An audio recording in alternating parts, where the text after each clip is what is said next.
नमस्कार साथियों, गौरव ज्ञान धारा में आपका स्वागत है। सबसे पहले तो बता दूं, आज संडे है लेकिन संडे को आपकी 2 क्लासेस आएगी। कारण ये है कि पिछले 2 दिन से मैं क्लास नहीं दे पाया। उसके पीछे कारण ये था कि पहला दिन मैंने आप लोगों को सूचना दे दी थी, मेरा एक इंटरव्यू था जो नोएडा से एक ग्रुप आया हुआ था, जो वो स्वयं भी बिंद्रा ग्रुप से जुड़े हुए हैं और उनके थ्रू जो है एक इंटरव्यू था जिसमें पहले उनका यहाँ आना था, फिर मेरा उनके सेटअप उदयपुर जाना था।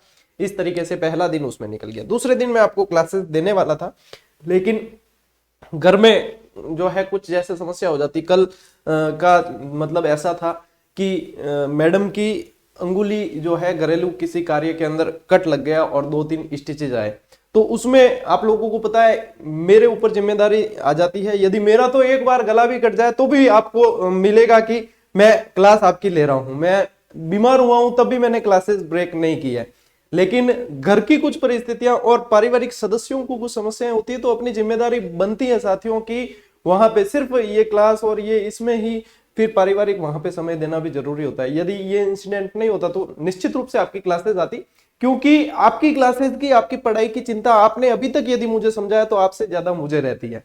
और इसीलिए ये जो है 2 दिन का ये था कि क्लास नहीं आ पाई, लेकिन फिर भी उसकी भरपाई आज की जाएगी। आज अभी ये क्लास है और इसके बाद में शाम को 8 बजे, 8 वाली अपन थोड़ी सी जल्दी 7:30 बजे लेंगे। तो आज की शाम वाली जो क्लास है उसका टाइमिंग ध्यान रखना, वो आपकी रहेगी 7:30 बजे अपन लेंगे, थोड़ा सी टाइम से, ताकि वो थोड़ी सी लंबी रहेगी।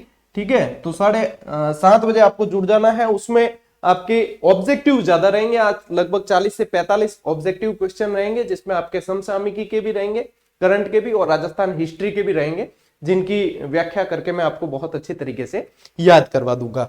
ठीक है, चलिए अब अपने जो है आज की इस क्लास में समय को ज्यादा व्यर्थ न करते हुए सीधे ही अपन शुरू करते हैं। बाहर बारिश का माहौल बना हुआ है और वरिष्ठ अध्यापक का जो एग्जाम आज हो रहा है, जो भी विद्यार्थी एग्जाम देने जा रहे हैं या गए हैं, उन्हें बहुत बहुत शुभकामनाएं और बहुत अच्छा पेपर करके आए। किसी तरह की कोई टेंशन नहीं लेनी है, सकारात्मक माहौल के साथ में पेपर करके आइए, निश्चित रूप से अच्छा ही होगा। और मौसम का थोड़ा सा ध्यान रखें, क्योंकि सबसे पहले स्वास्थ्य होता है, इन चीजों का पहले आपको ध्यान रखना जरूरी है। ठीक है, चलिए अब करते हैं अपन शुरू। आज मेवाड़ के प्रारंभिक शासक अपन पढ़ने जा रहे हैं। 3-4 दिन तक, लगभग 3-4 दिन से शायद ज्यादा भी चल सकती है, अपन मेवाड़ का रिवीजन करेंगे, उसके बाद में मारवाड़ का करेंगे और इस तरीके से आपके क्लासेस आगे बढ़ती चली जाएगी। अच्छा, एक और चीज बता दूं, आज टेस्ट सीरीज पे आज ऑफर दिया गया है। हालांकि ये ऑफर 14 फरवरी को देना था, लेकिन आज ऑफर दिया गया है। लगभग आप मान के चलिए कि 10% के तक की छूट है। हालांकि अपनी टेस्ट सीरीज में 10% भी 5-7 रुपए ही होता है, क्योंकि प्राइस पहले से कम रखी जाती है विद्यार्थी, ताकि कभी भी आप ज्वाइन करके उसको अपने शेड्यूल के हिसाब से, अपनी इच्छा अनुसार अभ्यास कर सकते हैं। हमारा कोई ऐसा निश्चित शेड्यूल नहीं है, हम उसमें टेस्ट जोड़ देते हैं सारे। आपको जब भी लगे आप अपने सहूलियत के अनुसार अभ्यास कर सकते हैं, बेहतरीन अभ्यास कर सकते हैं। और अभ्यास सभी के लिए सुलभ कर दिया गया है। ये 3 दिन तक वैलिड रहेगा ऑफर, उसके बाद में वापस यही प्राइस हो जाएगी। तो अब मेरे ख्याल से कोई अभ्यास से वंचित नहीं रहना चाहिए, क्योंकि इससे बेहतर और इससे कम मूल्य में आप भूल जाइए कि कहीं से कोई अभ्यास ऐसा आपको करवा पाए। बाकी करवाते हैं तो अच्छी बात है, साधुवाद के पात्र हैं, लेकिन आप अभ्यास कर लेना फिर। ठीक है, मॉडल पेपर जो 15-15 एसएसटी और जीके वाले हैं, उसके अंदर ऑफर दे दी गई है। ठीक है, चलिए अब अपन शुरुआत करते हैं आज की इस क्लास की। ठीक है, चलिए देखो, मेवाड़ वंश पढ़ने जा रहे हैं। ठीक है, मेवाड़ के अंदर आपने ध्यान दिया होगा या आप पढ़े हैं बहुत कुछ, तो आपने ये पाया है कि कहीं पे ये लिखा आता है गुहिल वंश, कहीं पे ये लिखा आता है गहलोत, कहीं पे लिखा आता है सिसोदिया।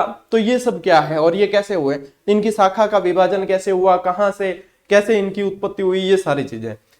शुरू में यदि देखा जाए तो बापा रावल जो है वो एक केंद्र बिंदु रहा है अपने पढ़ने का, कि बापा रावल जो है उससे वहां से पढ़ा जाता है। लेकिन उससे पहले के हालांकि शासक कम पूछे जाते हैं, और शासक जो वैसे पूछे जाते हैं वो रतन सिंह और रतन सिंह के बाद के कंपटीशन के एग्जाम में, ज्यादातर बाद के, जिसमें से एग्जामिनर का मेन फोकस रहता है कुंभा, सांगा, प्रताप, ये 3 पर मेन फोकस रहता है। और प्रश्न ज्यादातर जो है यहीं से बनते हैं। अपन भी व्यवस्थित तरीके से पढ़ेंगे, लेकिन प्रारंभिक शासक याद कम होते हैं और पता नहीं चलता कि इनमें से क्या चीज पढ़नी है क्या छोड़नी है।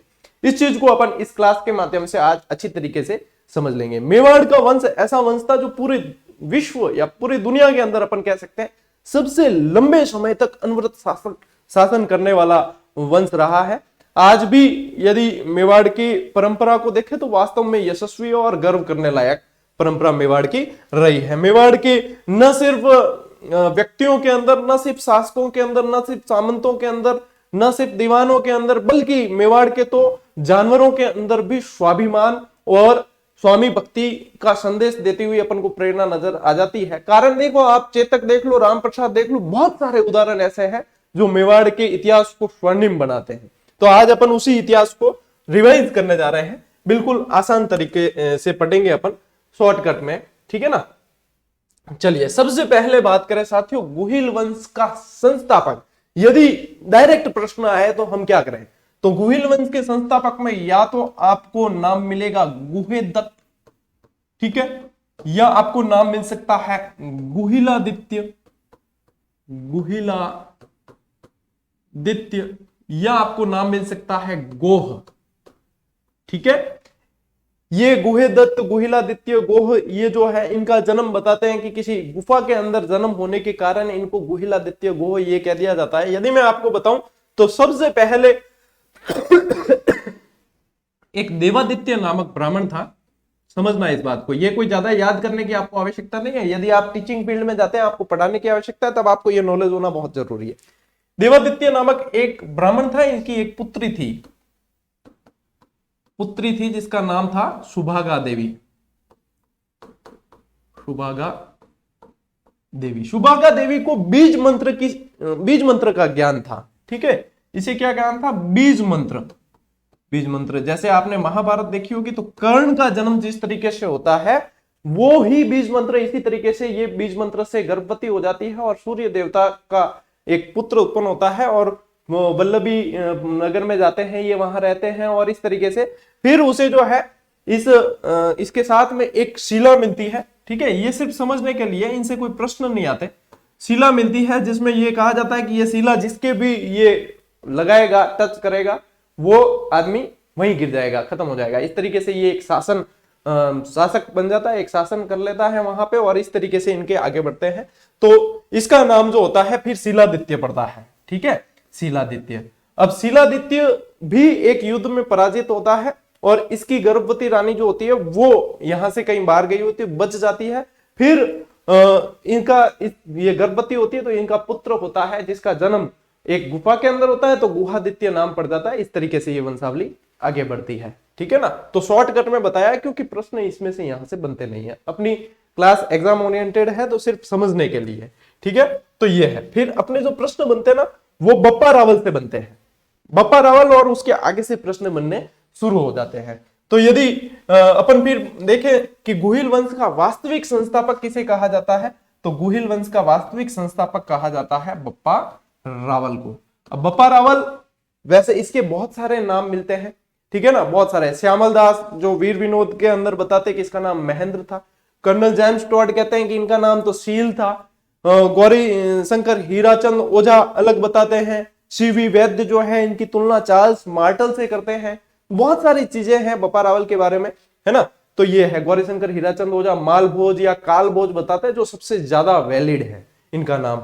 तो बप्पा रावल का ही नाम जो है मालभोज या कालभोज भी कहते हैं, ठीक है। और रणकपुर प्रशस्ति है वो ये कहती है कि मालभोज और बप्पा रावल दोनों अलग अलग थे। ये चीज भी पूछी जाती है। रणकपुर प्रशस्ति ये बताती है कि ये दोनों व्यक्ति है वो अलग अलग थे, ठीक है।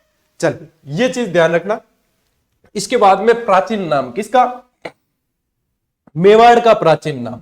मेवाड़ का प्राचीन नाम जो था वो मेदपाट। ये अपन जो शुरुआती भूगोल पढ़ते हैं उसके अंदर भी ये पढ़ते हैं, ठीक है। मेदपाट, सीवी कीवी एक ही बात है। मेदपाट प्रागवाट भी कहा जाता है। अच्छा, मेदपाट ये कहा जाता है ना, मेदपाट यहां पे पहले मेदों का शासन था। किसका शासन था, ये मैं थोड़ा सा यहां से मिटा देता हूं, ये सिर्फ समझने के लिए था। ये आप नोट नहीं भी करोगे ना कोई दिक्कत नहीं है, क्योंकि प्रश्न यहां से नहीं बनते। आप पुराने प्रश्न उठा के देख लेना, प्रश्न नहीं बनते हैं, ठीक है। तो मेदपाट जो था ना वो मेदों का शासन था, और मेदों को ऐतिहासिक इन जो पुस्तकें हैं इनके अंदर म्लेच्छ कहा गया है। ठीक है, तो म्लेच्छों का नाश करके और इन्होंने यहां पे शासन किया, इसलिए ये मेदपाट कहलाया क्षेत्र। सीवी कीवी जिसकी राजधानी जो है वो मध्यमिका जिसे नगरी के नाम से भी जाना जाता है। ठीक है, ये थोड़ी सी प्रारंभिक जानकारी थी।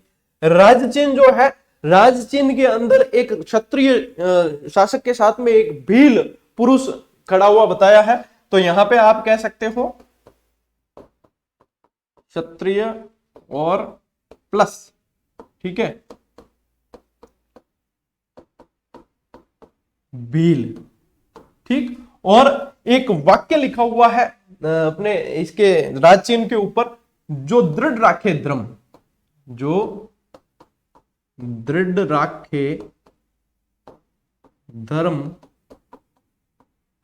तिहि राखे करतार। जब हम तैयारी करते थे तो ये वाक्य बहुत अच्छी तरीके से याद रखते थे। एक ये हो गया, एक अपने हमीर देव वाला हो गया, सिंह हमन सतपुरुष कदली फलत एक बार, तिरजा तिल हमीर चढ़े न दूसरी बार। इस तरीके से मतलब इतिहास के प्रति एक पढ़ने का प्रेम जागृत होता है और पढ़ना भी चाहिए। रक्त तिलक कह दो चाहे राज तिलक कह दो, एक ही बात। ठीक है, राज तिलक इनका ईडर का एक गांव था, ईडर का गांव जिसका नाम था ऊंदरी, और ऊंदरी के भील जो है रक्त से तिलक करते थे। तो इस तरीके से ये है, क्योंकि ईडर जो है भीलों का यहाँ पे शासन था, और बताते हैं कि गुहिलादित्य जो था वो यहाँ पे गया और भीलों ने इसके अंदर कुछ अच्छा देखा और इसे यहाँ का बाद में इनका जो शासक था मंडलिक, वो इनके ऊपर राजकाज छोड़ के यहाँ से चला गया और इस तरीके से यहाँ का साम्राज्य इनको मिला था। ठीक है ना, तो ये इसलिए वहां से ये परंपरा चली आ रही है। कुल देवी की बात करें तो कुल देवी इनकी बाण माता का मंदिर चित्तौड़ के अंदर है, बाण माता। और कुल देवता की बात करें तो कुल देवता एकलिंग जी। मेवाड़ के शासक जो है वो एकलिंग जी ही माने जाते हैं, और जो मेवाड़ पे जो जैसे राजा थे वो यहाँ के दीवान कहलाते थे। ये शासक जो मानते हैं वो एकलिंग जी को ही मानते हैं। ठीक है ना, ये आरंभिक जानकारी है, ये ध्यान रखना। आज का लेना क्या था? आज का लेना, मेवाड़ के जो राजा थे वो राजधानी छोड़ने से पूर्व एकलिंग जी से अनुमति लेते थे, इसे कहा जाता था आस्का लेना। ठीक है, तो क्या लिखोगे? राजाओं द्वारा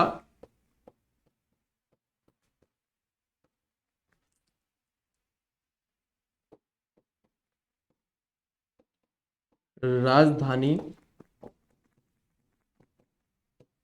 छोड़ने से पूर्व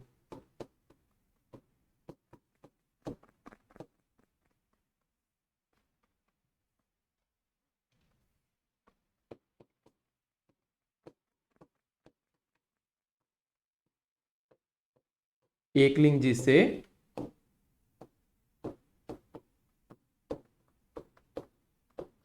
अनुमति लेना। ये प्रारंभिक जानकारी है जो हर विद्यार्थियों को पता होनी चाहिए, यहां से सवाल भी बनते हैं। ठीक है, तो अपने जहां से सवाल बनते हैं अपन उसी को रिवाइज कर रहे हैं, तो ये अच्छी तरीके से, और आज ऑब्जेक्टिव सवाल जो अपन करेंगे उनके अंदर वापस इसका रिवीजन हो जाएगा। तो शाम को जरूर जुड़े वापस, ताकि अपने क्लास जो है बहुत अच्छी तरीके से पूरी हो जाए। ठीक है, चलिए आगे बढ़ते हैं। अब बात करें साथियों मेवाड़ के गुहिल। ठीक है, गुहिलादित्य से ही गुहिल और गुहिल से ही गहलोत, इस तरीके से नाम पड़ा। अपन पढ़ने जा रहे हैं प्रारंभिक शाखा। ठीक है, प्रारंभिक शासक पढ़ने जा रहे हैं। अब मेवाड़ के जो है दो तरीके से इनकी जो है शाखा आगे चली है, जो आगे जाकर बटेगी वो बटेगी एक तो रावल में और एक बटेगी राणा में। ठीक है, तो रावल शाखा और राणा शाखा, ये जो ट्रिक है ये है रावल शाखा की। ठीक है, रावल शाखा की है, रावल से पहले और रावल शाखा की है। रावल शाखा और राणा शाखा जो है वो रण सिंह के समय अलग अलग हुए, और रण सिंह या कर्ण सिंह ऐसा लिखा मिलता है। रण सिंह के समय एक ही फैक्ट आपको ध्यान रखना है कि रावल और राणा शाखा अलग अलग हुई। तो ये है एक आपके लिए एक ट्रिक कि आप इसके शासक क्रम से कैसे याद रखें। यदि किसी को डायरेक्ट याद रह जाता है तो 13वीं बढ़िया, मारवाड़ी में 13वीं बढ़िया। ठीक, और याद नहीं रहे कोई तो थैत्री को याद रख सको तो थान शासक याद है ना कंटिन्यू, इंगे बाद थाने उपलब्धियां अपने आप ही याद हो जाए। बिंगे बाद आपने कोई रोक नहीं सके क्या थान उपलब्धियां याद नहीं हुई, सब याद हुई, आराम हो गई। ठीक है, पेन के लिए ब्लैक ही। तो यहां मैंने आपको बताया था अभी शीलादित्य, शीलादित्य, ठीक है। फिर आपको बताया गुहादित्य, मिटे कौन के, गुहादित्य, ठीक है। फिर ये बप्पा रावल, बप्पा रावल। फिर इसके बाद में ध्यान रखना अल्लट, अल्लट। फिर ध्यान रखना क्षेम सिंह, क्षेम सिंह। फिर ध्यान रखना सामंत सिंह, सामंत सिंह। फिर कुमार सिंह, यहां से आएगा आपके जैत्र सिंह, जैत्र सिंह। फिर आ जाएगा तेज सिंह, ठीक है। फिर आ जाएगा समर सिंह, और फिर आएगा आपके रतन सिंह। अब सामान्य तौर पे जो शुरू में पढ़ाई स्टार्ट करते हैं वो रतन सिंह से ही पढ़ते हैं कि रतन सिंह, अलाउद्दीन खिलजी, पद्मिनी और मेवाड़ रो इतिहास शुरू, जबकि इनसे पहले इतने सारे शासक है। ठीक है ना। अब देखो इतने सारे शासक है, ये शासक क्रमश है, इसका मतलब ये नहीं है कि ये एक दूसरे के बाप बेटे वाले शासक है। जहां पे मुख्य मुख्य शासक जो पढ़ने हैं वो बता रहा हूं, बीच बीच में बहुत सारे शासक नरबट वगैरह खूब सारे रहे, तो वो जहां से प्रश्न बनते नहीं, जो पढ़े नहीं जाते वो नहीं बता रहा हूं। तो अपन ने यहां पे देखा, देखो शीलादित्य, गुहादित्य, बप्पा रावल, अल्लट, क्षेम सिंह, सामंत सिंह, कुमार सिंह, जैत्र सिंह, तेज सिंह, समर सिंह और रतन सिंह, इतने सारे शासक है। यदि आपको ट्रिक की आवश्यकता महसूस होती है तो आप याद कर सकते हो आराम से। ये मैंने पहले भी दी है, मारवाड़ और मेवाड़ के शासक की ट्रिक तो है, अपने पोस्ट के जरिए अपने टेलीग्राम पे भी उपलब्ध करवाई थी। यदि आवश्यकता महसूस नहीं होती है तो गोली मारो, बस डायरेक्ट ही याद रखो। ठीक है, चलिए अब अपन आते हैं नोट्स मेकिंग पैटर्न पे, क्योंकि मुझे ध्यान है अभी विद्यार्थी कहने लग जाएंगे सर आप तो नोट्स मेकिंग पैटर्न पे ही पढ़ाओ, क्योंकि हकीकत बात यह है कि नोट्स मेकिंग पैटर्न पे बहुत कम शिक्षक पढ़ा रहे हैं, क्योंकि नोट्स मेकिंग पैटर्न पे पढ़ाने के बाद में पीडीएफ भी देनी पड़ती है।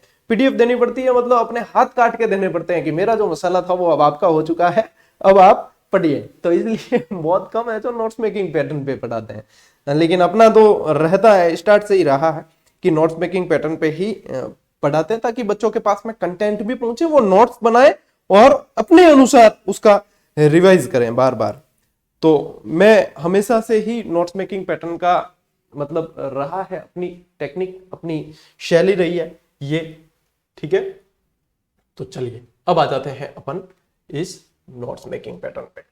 तो आप लोगों के पास में एक उचित रिवीजन करने के लिए एक चीज होनी चाहिए कि हाँ हमें ये चीज बार बार दोहरान करना है। ठीक है, बढ़िया दिख रहा है अच्छी तरीके से।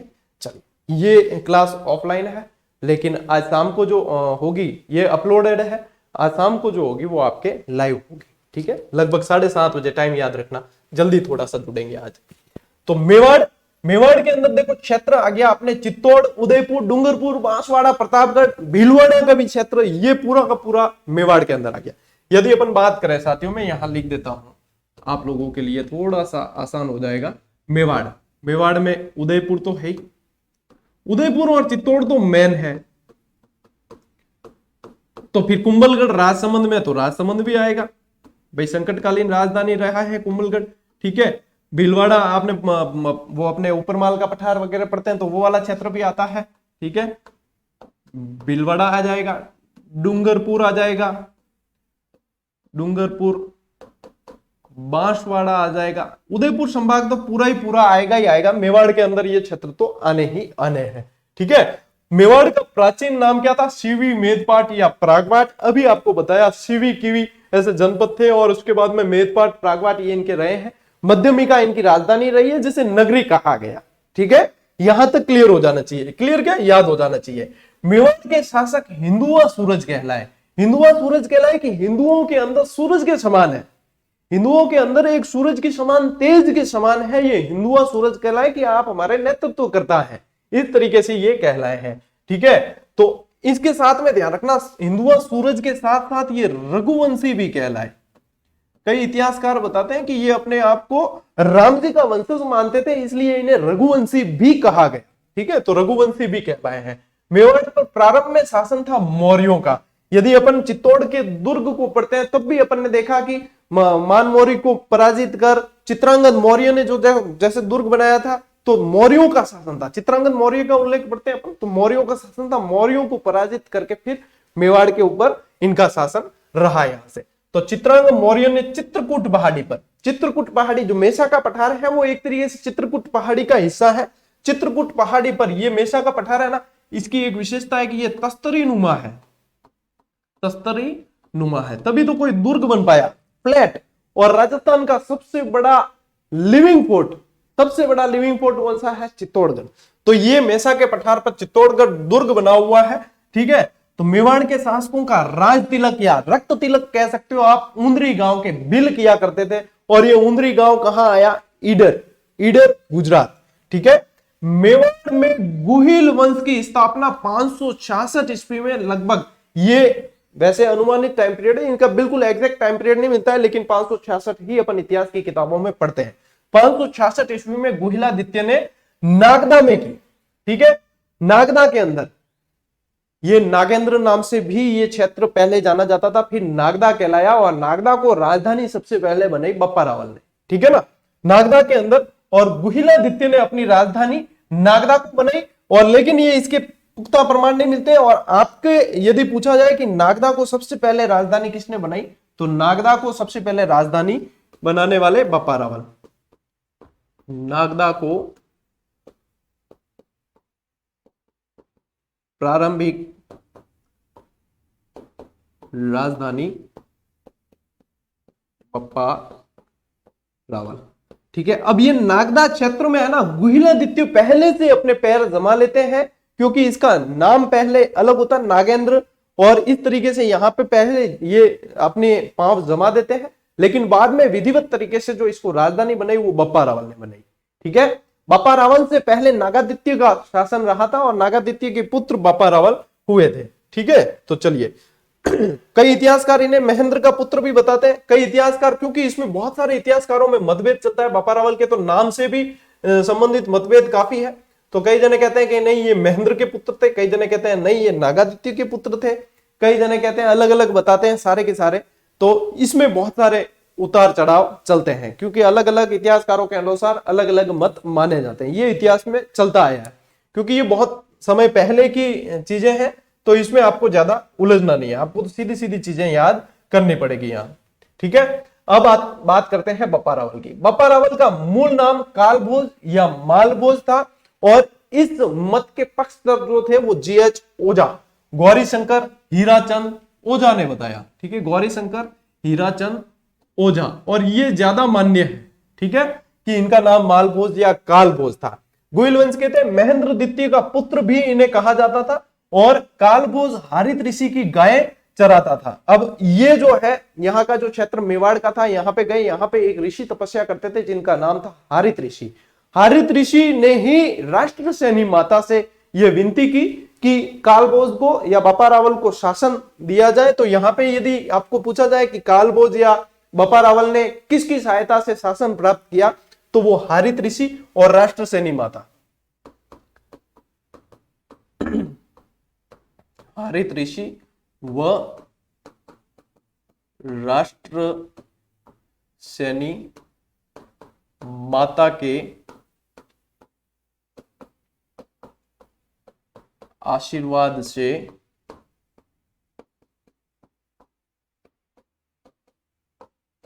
शासक बना। कौन? बप्पा रावल। अब बप्पा रावल यहाँ की ब्राह्मणों की गाय चराते थे, उसमें से एक गाय जो है वो मतलब अलग ही चली जाती थी पहाड़ी में, फिर वो पीछा करते अलग चली जाती, और जब वापस आती तो दूध दोहते तो दूध होता ही नहीं था, दूध तो पूरा उसका कहीं ना कहीं हो जाता था पूरा। फिर बप्पा रावल जो है वो उसका पीछा करते हैं और देखते हैं कि गाय तो एक गुफा में जाती है और गुफा में पत्तों के ऊपर अपना दूध जो है वो वहां पे निकाल देती है। फिर उन्होंने वो पत्ते हटा के देखे तो वहां पे शिवलिंग था और पास में ही एक ऋषि तपस्या कर रहे थे जिनका नाम था हारित ऋषि। फिर हारित ऋषि जो है इनसे ये बप्पा रावल उनकी सेवा करते हैं और उनसे आशीर्वाद प्राप्त करते हैं। फिर हारित ऋषि इनके लिए तपस्या करते हैं, राष्ट्र से सैनी माता से ये आशीर्वाद प्राप्त करते हैं कि इसको शासन दिया जाए। और जब बताते हैं कि मोक्ष के लिए इनका वाहन आता है हारित ऋषि का, तब इनके मुंह में जो पान होता है वो पान ये चाहते थे कि बप्पा रावल अपने मुंह में ग्रहण करे तो वो हमेशा के लिए अमर हो जाएंगे। लेकिन बप्पा रावल के मन में एक समय के लिए ऐसी मतलब किसी के मुंह से पान अपने मुंह में ग्रहण करना थोड़ा सा उनके मन में झिझक हुई, वो पीछे हटे और वो पान जो था वो बप्पा रावल के पैरों पर गिरता है।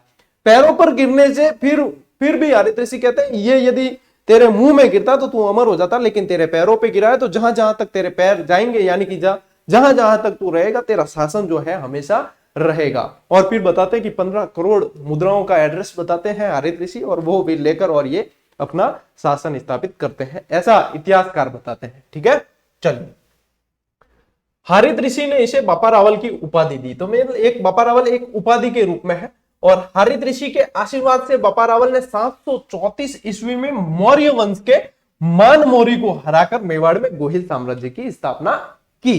ठीक है, बप्पा रावल ने कैलाशपुरी या उदयपुर कह सकते हो, यहां पे एकलिंग जी का मंदिर बनवाया और नागदा को राजधानी बनवाई और सहस्त्र बाहु का मंदिर बनाया जिसे सास बहू का मंदिर भी जानते हैं। ठीक है ना, कौन सा मंदिर? सहस्त्र बाहु, सहस्त्र बाहु मंदिर जिसे कहा जाता है सास बहू मंदिर, सास बहू मंदिर। और ये कहां है? ये है नागदा में, नागदा के अंदर। ठीक, मेवाड़ के शासक एकलिंग जी को अपना कुल देवता मानते हैं और एकलिंग जी को ही मतलब राजा माना जाता है, बाकी तो यहां पे दीवान माने जाते हैं। मेवाड़ में सर्वप्रथम सोने के सिक्के चलाए किसने? बप्पा रावल ने सोने के सिक्के चलाए थे। बप्पा रावल की समाधि नागदा में है। कुछ इतिहासकार ये बताते हैं कि बप्पा रावल की समाधि खुरासान के अंदर है। तो मैं यहाँ पे एक थोड़ा सा मेंशन कर देता हूं, लेकिन वो ज्यादा वैलिड नहीं है। ठीक है, लेकिन कुछ इतिहासकार बताते हैं, तो मैं लिखता भी ऐसे ही हूं, आप भी ऐसे लिखें। कुछ इतिहासकारों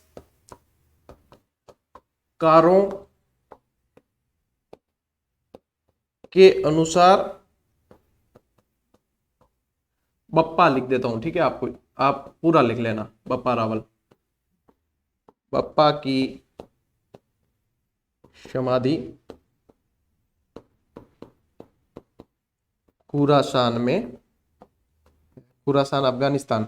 ठीक है, लेकिन ये मत ज्यादा मान्य नहीं है, ये भी लिख देना साथ में कि ये मत ज्यादा मान्य नहीं है। ठीक है, तो ये नागदा के अंदर है। और जो पाकिस्तान का रावलपिंडी शहर है, क्योंकि इनकी उपाधि रावल भी कहते हैं, इनकी उपाधि थी, तो रावलपिंडी शहर का नाम भी इनकी नाम से ही पड़ा और नागदा को इन्होंने राजधानी बनाया।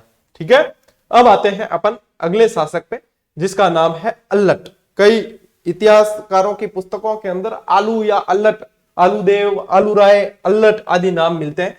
तो इनके काल में मेवाड़ में पहली बार नौकरशाही, और ये सबसे इंपॉर्टेंट है, पहली बार नौकरशाही, राजस्थान में कह दो चाहे मेवाड़ में कह दो, पहली बार नौकरशाही प्रथा लगाने वाले लाने वाले शासक का नाम था अल्लट। ठीक है, तो अल्लट के समय नौकरशाही, अल्लट के समय दो तीन चीजें ही ध्यान रखनी है। अल्लट के समय नौकरशाही, अल्लट ने मेवाड़ की दूसरी राजधानी आहड़ यानी उदयपुर को बनाया, जो आहड़ सभ्यता भी आप पढ़ते हो वही है, आहड़ को बनाया। और राजस्थान का प्रथम अंतरराष्ट्रीय विवाह अल्लट ने हुण राजकुमारी हरिया देवी से किया और हुणों की सहायता से ही अपने शासन का विस्तार भी किया। तो यहां अल्लट के अंदर आपको क्या क्या ध्यान रखना है? अल्लट के अंदर नंबर 1 तो नौकरशाही। ठीक है, सबसे पहले नौकरशाही। नंबर 2 आहड़ को राजधानी, अ से अल्लट, अ से आहड़, आहड़ को राजधानी। और नंबर 3 के अंदर आप ध्यान रखोगे हुण राजकुमारी हरिया देवी, हुण राजकुमारी हरिया देवी से विवाह। ये तीन चीजें ही अल्लट के अंदर आपको पूछी भी जाती है, ठीक है ना। अल्लट में ये तीन चीजें आपको मुख्य तौर पे पूछी जाती है। अच्छा, क्लियर दिख रहा है कि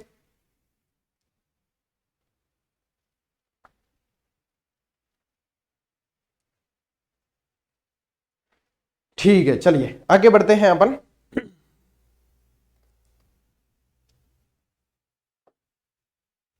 अलर्ट के अंदर ज्यादा और आपको उलझना नहीं है। इसके बाद में साथियों आपको ध्यान रखना है, रण सिंह या कर्ण सिंह शासक मिलेगा। रण सिंह के अंदर सिर्फ दो चीजें ध्यान में रखनी। एक चीज आपको यह ध्यान में रखनी है कि दो शाखाओं के अंदर जो मेवाड़ का जो वंश है, मेवाड़ की जो वंशावली है, जो वो दो शाखाओं के अंदर विभाजित हुई, जिसमें से एक राणा शाखा और दूसरी कहलाई अपने रावल शाखा, ठीक है। रावल शाखा और राणा शाखा, तो ये जो है आपको ध्यान में रखनी है। तो श्याम सिंह ने तो रावल शाखा की स्थापना की, यानी कि आप ऐसे ध्यान में रखें कि रण सिंह, ठीक है, रण सिंह के समय इसके दो पुत्र, एक तो श्याम सिंह और एक राहप। राहप ने राणा शाखा को स्थापित किया और क्षेम सिंह ने रावल शाखा को स्थापित किया। तो राहप ने जो बाद में सिसोदिया ग्राम के अंदर इसको स्थापित किया, तो वहां से फिर सिसोदिया वंश वो आगे बढ़ेगा, सिसोदिया शाखा। और क्षेम सिंह यहीं पे शासन किया है आगे क्षेम सिंह ने, तो फिर वो राणा शाखा है, ठीक है। तो रण सिंह के बाद रावल शाखा ने ही मेवाड़ पर शासन किया। क्षेम सिंह जो है वो रावल शाखा है, ठीक है ना, क्षेम सिंह के समय। और रण सिंह के दूसरे पुत्र, ये क्षेम सिंह ने रावल शाखा, और रण सिंह के पहले पुत्र ने जो है सिसोदिया ग्राम के अंदर राहप ने ये शाखा है। तो रण सिंह के अंदर दो चीज एक ही ध्यान रखना है, रण सिंह के समय शाखाएं विभाजित हुई है, एक है राणा शाखा, एक है रावल शाखा। रावल शाखा क्षेम सिंह, राणा शाखा राहप, ठीक है, बस इतना सा ध्यान रखना है। और फिर आता है आपके शासक जैत्र सिंह। जैत्र सिंह के अंदर आपको यह ध्यान रखना है कि दिल्ली सल्तनत के अंदर यदि प्रभाव पूछा जाएगा, ठीक है, इनके समानांतर आपको ध्यान रखना है दिल्ली सल्तनत। दिल्ली सल्तनत के साथ संबंध में यदि पूछा जाता है तो आपके जैत्र सिंह है, जिसने दिल्ली सल्तनत का प्रभाव यहां पे पड़ने नहीं दिया, उन्हें पराजित किया है, ठीक है। तो जैत्र सिंह के समय देखो दिल्ली के शासक इल्तुतमिश, और यह प्रश्न बना भी था कि इल्तुतमिश के समय मेवाड़ का शासक कौन था, तो जैत्र सिंह। जैत्र सिंह के मध्य, इनके मध्य भूताला का युद्ध होता है। भूताला के युद्ध की वैसे दिनांक जो है ये भी थोड़ी सी संदेहास्पद है। इसका जो टाइम पीरियड माना जाता है वो 1222 से 1229 के मध्य बताते हैं कि ये इल्तुतमिश से इनका संघर्ष रहा है। लेकिन एग्जैक्ट जो युद्ध की यदि बात करें, अपन भूताला के युद्ध की स्पेशल बात करें, तो 1227 के अंदर ये युद्ध माना जाता है। लेकिन संघर्ष जो है वो चला है 1222 से 1229 तक इनके मध्य संघर्ष चलता है, इल्तुतमिश और जैत्र सिंह के मध्य। तो इसमें जैत्र सिंह विजयी होता है, और जैत्र सिंह ने दिल्ली सल्तनत का प्रभाव यहां पे पड़ने नहीं दिया वैसे, ठीक है। जैत्र सिंह ने दिल्ली सल्तनत का प्रभाव मेवाड़ पर पड़ने नहीं दिया। तो ये मतलब प्रारंभिक शासन साथियों, इतनी जानकारी आप रखते हो तो आप काफी अच्छी कंडीशन में हो, क्योंकि इतना भी विद्यार्थी जो है प्रारंभिक शासकों में याद नहीं रख पाते। कुंभा, सांगा, प्रताप, इसमें तो फिर भी याद कर लेते हैं, लेकिन ये चीजें दिमाग में बैठती नहीं, पता ही नहीं चलता कि कितना पढ़ना है कितना छोड़ना है। तो ये वही चीज मैं आपको बता रहा हूं, साथ साथ में जो मैं व्याख्या कर रहा हूं इस चीज की, वो भी आप अच्छी तरीके से ध्यान में रखेंगे। इसकी जानकारी जो है साथियों इस भूताला युद्ध की, वो जय सिंह सूरी के ग्रंथ हम्मीर मद मर्दन से मिलती है, और इसके अंदर इल्तुतमिश को हम्मीर बताया गया है, ठीक है ना। इल्तुतमिश को हम्मीर कहा है, और हम्मीर के मद का मर्दन किया है जैत्र सिंह ने। जय सिंह सूरी के हम्मीर मद मर्दन में इल्तुतमिश को हम्मीर बताया, हम्मीर के मद का मर्दन किया, इसलिए हम्मीर मद मर्दन इसका ग्रंथ का नाम है, ठीक है। इल्तुतमिश के बार बार आक्रमणों से परेशान होकर जैत्र सिंह ने अपनी राजधानी जो बना दी, वो कौन सी बना दी, चित्तौड़ बना दी, ठीक है, चित्तौड़ बना दी। तो यदि आप ध्यान रखें, पहले नागदा थी, फिर आहड़, फिर वापस नागदा को केंद्र बनाया, उसके बाद में फिर चित्तौड़ को, क्योंकि नागदा को तहस नहस कर दिया था, तो उसके बाद में फिर वापस चित्तौड़ को राजधानी बनाया गया। जैत्र सिंह के काल को दशरथ शर्मा ने मध्यकालीन मेवाड़ का स्वर्णकाल कहा है, और यह साथियों बहुत ही इंपॉर्टेंट फैक्ट है। चीरवा शिलालेख उदयपुर के अनुसार जैत्र सिंह इतना शक्तिशाली था जो मालवा, गुजरात, दिल्ली, मारवाड़ और जांगल के शासकों से कभी नहीं हारा। किसके बारे में बात हो रही है, जैत्र सिंह। यह दिल्ली के गुलाम वंश के समय मेवाड़ का सबसे बलवान शासक था। यानी दिल्ली सल्तनत के साथ संघर्ष की बात करेंगे तो फिर जैत्र सिंह आपको याद करना है। ठीक है, जैत्र सिंह आपको याद रखना है। ठीक है, आगे बढ़ते हैं साथियों। फिर इसके बाद में जैत्र सिंह के बाद में शासक बनता है तेज सिंह। तेज सिंह के साथ में एक तो ध्यान रखना कि बलबन के आक्रमण को विफल किया। तेज सिंह ने बलबन के आक्रमण को विफल किया तेज सिंह ने। ठीक है, और इसकी जो उपाधियां थी तेज सिंह की, वो परम भट्टारक, महाराजाधिराज, परमेश्वर। तेज सिंह के काल में आहड़ उदयपुर से मेवाड़ का प्रथम चित्रित ग्रंथ श्रावक प्रतिक्रमक सूत्र चूर्ण मिलता है, और ये अपने चित्रकला में भी पढ़ा है, बार बार पढ़ा है। और सबसे इंपॉर्टेंट प्रश्न है, इसकी जो रचना है वो 1260 में कमल चंद्र ने की है। मेवाड़ का सबसे पहला चित्रित ग्रंथ कहते हैं, ताड़ पत्रों पर ये बना हुआ। ठीक है, किस पर है? ताड़ पत्रों पर। ठीक, इसकी पत्नी जैतल देवी ने चित्तौड़ में श्याम पार्श्वनाथ मंदिर बनवाया। ठीक है, तो इंपॉर्टेंट फैक्ट क्या याद रखोगे तेज सिंह के अंदर? तेज सिंह ने बलबन के आक्रमण को विफल किया। तेज सिंह के समय ये श्रावक प्रतिक्रमक सूत्र चूर्णी ग्रंथ मिलता है जो कमल चंद्र ने लिखा, रचित किया, और जैतल देवी ने श्याम पार्श्वनाथ मंदिर बनवाया। तो तेज सिंह के अंदर आपको इतना ही याद रखना है। अच्छा, तेज सिंह के बाद में साथियों, यदि आपको ट्रिक याद है तो यहां पे अपन ने पढ़ा था शाकू जे तेशर। तो यहां पे पहले जो है जैत्र सिंह से पहले ये दो शासक थे, सामंत सिंह और कुमार सिंह। ठीक है, सामंत सिंह और कुमार सिंह। ठीक है, उसके बाद में जैत्र सिंह आता है, फिर तेज सिंह, फिर समर सिंह, फिर रतन सिंह। अब सामंत सिंह और कुमार सिंह के समय यह है कि सामंत सिंह से मेवाड़ जो है वो राज्य छीन चुका था, वो कीर्तिपाल चौहान ने छीन लिया था। फिर बाद में जो है कुमार सिंह जो इसका भाई था, इसने वापस उसे पराजित करके वापस ले लिया। बस इतना सा ध्यान रखना था। ठीक है, तो वो कोई ज्यादा आपके समस्या वाला नहीं है। फिर उसके बाद में जैत्र सिंह अपन ने पढ़ लिया, तेज सिंह पढ़ लिया, और तेज सिंह के बाद में फिर समर सिंह। और समर सिंह के काल में आपको यह ध्यान रखना है, समर सिंह देखो, ये समर सिंह के काल में आपको ध्यान रखना है, एक पुत्र था रतन सिंह और एक था कुंभकर्ण। अब कई जना कहते हैं गुरुजी कुंभकर्ण रावण रो भाई हो, वो नहीं है कुंभकर्ण, वो दूजो है। ये कुंभकर्ण गया नेपाल। कहा गया? नेपाल। और नेपाल में जो ये राणा शाखा, ये नेपाल में जो है गुहिल वंश की गुहिल शाखा की स्थापना कह दो आप, वहां पे साम्राज्य करने वाला कुंभकर्ण था जो समर सिंह का पुत्र था। और ये रतन सिंह जो है ये अपन पढ़ेंगे अलाउद्दीन खिलजी से संघर्ष। ठीक है ना, ये अपन पढ़ेंगे अलाउद्दीन और पद्मिनी, अलाउद्दीन खिलजी से संघर्ष। ठीक है ना, ये तो नेपाल में गुहिल वंश की स्थापना करने वाला कुंभकर्ण था जो समर सिंह का पुत्र था कुंभकर्ण, और रतन सिंह जो था वो यहीं पे रहा। इसके बाद में रावल शाखा का अंत हो गया और राणा शाखा जो है वो शासन में आएगी। फिर अपन पढ़ते हैं राणा कुंभा, राणा सांगा, तो इसलिए ये राणा लगता है। और ये बाकी इस तरीके से ये सारी चीजें चलती है। ठीक है, तो उम्मीद कर रहा हूं समझ में आ गया होगा। समझने लायक क्या है इसके अंदर? सबसे पहले तो मेवाड़ का प्रारंभिक परिचय, जिसमें अपने वो सारा सब कुछ समझा कि कौन सा प्राचीन क्षेत्र था, ये सब सारे चीजें समझी।